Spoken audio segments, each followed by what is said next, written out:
Forgive us our sins as we forgive those who sin against us.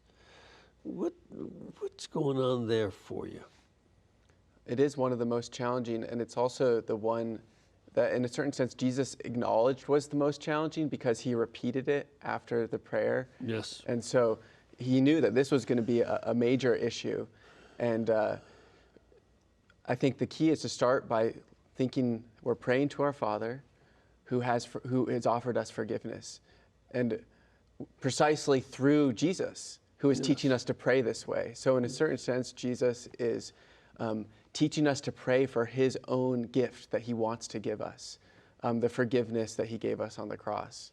And so by looking at God, who offers us forgiveness, that's the only way we'll have the strength to forgive those in our lives who have hurt us. Yeah. Yeah. Jesus from the cross says, Father, forgive them, for they know not what they do. And how we see that at work in the saints. So when St. Stephen was martyrdom, he said, Lord, do not hold the sin against them.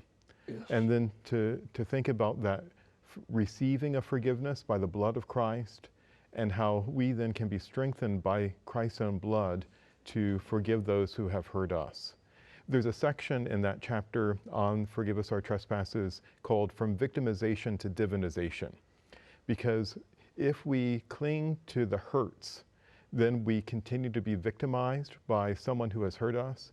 But if we let God's forgiveness go through us, because who but God can forgive sins? Mm-hmm. If we let that spiritual work of mercy of forgiving all injuries work through us, then we have divinization. We become like God. So from victimization to divinization, that we really want to be able to forgive those who have hurt us because we have found forgiveness in the blood of Christ, and we can be raised up to be like Christ. Yeah, I think that is a very key point.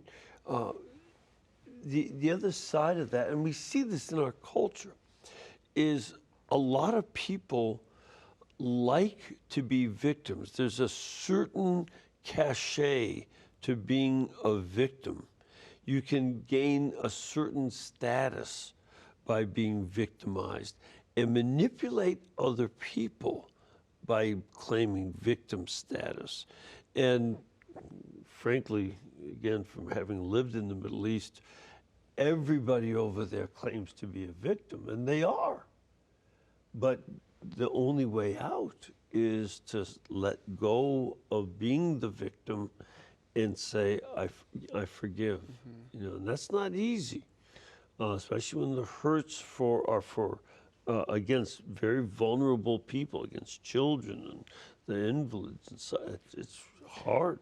If we place our forgiveness on a condition that those who hurt us would actually ask for our forgiveness, then in some sense we continue to be under their authority. Mm-hmm. But if we place our forgiveness under the condition of God's forgiveness, then we are under his authority. Thy kingdom come. Yeah,